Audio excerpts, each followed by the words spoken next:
আপনারা জানেন যে জীবন এবং স্বাস্থ্য বিমায় প্রিমিয়ামের উপর 18% জিএসটি দিতে হয় আমার আপনার মতো সাধারণ মানুষকে।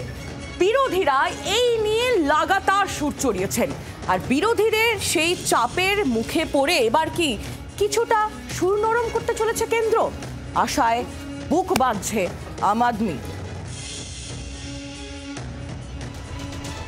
স্বাধীনতা দিবসে লালকেল্লায় দাঁড়িয়ে প্রধানমন্ত্রী নরেন্দ্র মোদী ঘোষণা করেছিলেন আগামী কয়েকদিনে কর কাঠামো আরও সরলীকরণ হবে।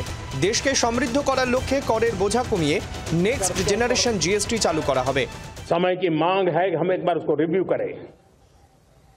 हमने एक हाई पावर कमेटी को बिठा करके रिव्यू शुरू किया, राज्यों से भी विचार विमर्श किया, और मेरे प्यारे देशवासियों, हम नेक्स्ट जनरेशन जीएसटी रिफॉर्म्स लेकर के आ रहे हैं ये दिवाली के अंदर।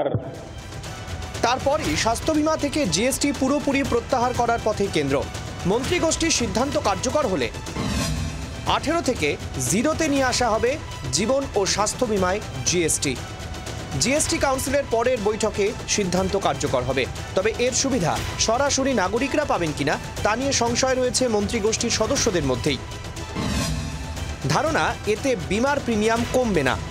সাধারণ মানুষের দাবি, স্বাস্থ্য বিমাকে করমুক্ত করলেই হবে না, তার সুবিধা যাতে নাগরিকরা পান সেটাও নিশ্চিত করতে হবে। সিদ্ধান্তকে স্বাগত জানাচ্ছেন আম জনতা। যেটা আমাদের উপর একটা বোঝা ছিল, সেন্ট্রাল গভর্নমেন্ট যেটা করেছেন অত্যন্ত বুদ্ধিমত্তার পরিচয় দিয়েছেন এবং জনগণের সুবিধা হয়েছে। চিকিৎসার খরচ এত বেড়ে গেছে যে বিমা ছাড়া উপায় নেই, কিন্তু বিমা করতে গিয়ে দেখা যাচ্ছে এত পরিমাণ প্রিমিয়াম বেড়ে গেছে এই জিএসটির জন্য, তো অনেকেই সবাই এই স্বাস্থ্য বিমার আন্ডারে আসতে পারছে না। দীর্ঘদিন ধরেই মমতা বন্দ্যোপাধ্যায় দাবি করে আসছেন জীবন ও স্বাস্থ্য বীমা থেকে জনবিরোধী কর প্রত্যাহার করতে হবে। মুখ্যমন্ত্রী মমতা বন্দ্যোপাধ্যায় চিঠিও লিখেছেন কেন্দ্রীয় অর্থমন্ত্রীকে। বিষয়টি নিয়ে সংসদের অধিবেশনেও সরব হয় বাংলার শাসক দল। তাই কেন্দ্রের এই সিদ্ধান্তকে মমতা বন্দ্যোপাধ্যায় সহ বিরোধীরা জয় হিসেবেই দেখছেন। তৃণমূলের চাপেই কি তাহলে সিদ্ধান্ত মানতে বাধ্য হলো কেন্দ্র? প্রথমত এটা বিলম্বিত বোধোদয়,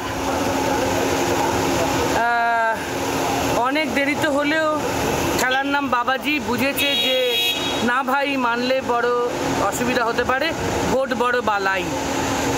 মানুষকে ভালোবেসে তো এমন কিছু বোঝেনি, তাহলে তো আগেই বুঝতেন। বিমাকে করমুক্ত করার প্রস্তাবে ছাড়পত্র দিয়েছে বিমা সংক্রান্ত মন্ত্রিগোষ্ঠী।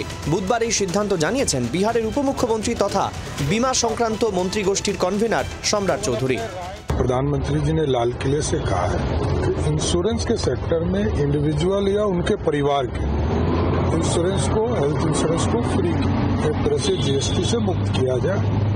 तो उस पर चर्चा हुई है सबका, और इसका रिपोर्ट लेकर अब जीएसटी काउंसिल को मैं सर हेल्थ और लाइफ दोनों पे एग्जेम्प्ट करने की बात है। हाँ, 13 সদস্যের ওই মন্ত্রিগোষ্ঠীতে পশ্চিমবঙ্গ ছাড়াও বিহার, তেলেঙ্গানা, উত্তরপ্রদেশ, রাজস্থান, কর্ণাটক, কেরল, অন্ধ্রপ্রদেশ, গোয়া, গুজরাট, পাঞ্জাব, মেঘালয়, তামিলনাড়ুর মন্ত্রীরা রয়েছেন। বিভিন্ন রাজ্যের অর্থমন্ত্রীদের মত ও প্রশ্ন রিপোর্ট আকারে জিএসটি কাউন্সিলের কাছে জমা দেওয়া হয়। তারা এই আসন্ন বৈঠকে এই বিষয়ে চূড়ান্ত সিলমোহর দেবেন।